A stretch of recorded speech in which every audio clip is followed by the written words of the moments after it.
Xin chào, hôm nay mình sẽ hướng dẫn các bạn toe flip. Bước 1, đặt chân. Thì nếu các bạn dẫm như bình thường thì các bạn khi flip sẽ cần phải tập trung vào phần ngón chân cái. Hoặc có một cách khác dễ hơn, đó là các bạn dẫm ván vuông góc với cả hướng bánh. Mình khuyên các bạn mới tập nên chọn cách này trước. Ok, sang bước thứ hai là dáng flip. Đầu tiên thì các bạn cần phải đặt trọng lượng vào ván để tạo áp lực nén xuống.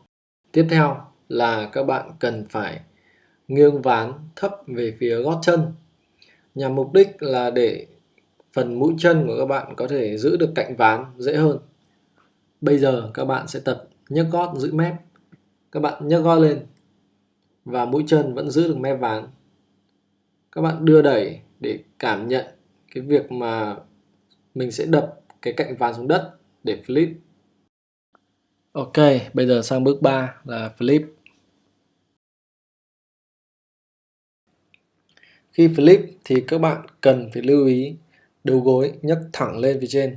Flip ván về phía sau, chéo lên trên, góc càng cao càng tốt. Và đừng chờ cho đến khi các bạn nhìn thấy ván flip thì các bạn mới dẫm.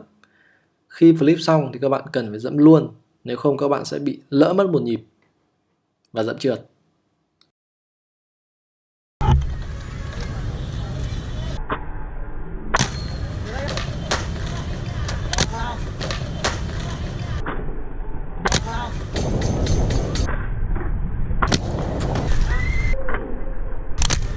Có một số lưu ý khi các bạn flip khi đang đi trên ván. Trọng tâm thì các bạn luôn trùng xuống một chút. Khi flip thì các bạn có thể thử xoay cái hướng flip về phía hướng đi thì nó sẽ dễ bắt hơn. Khi có thể làm vững toe flip, các bạn có thể thử làm 2 vòng hoặc các trick kết hợp toe flip rất đẹp.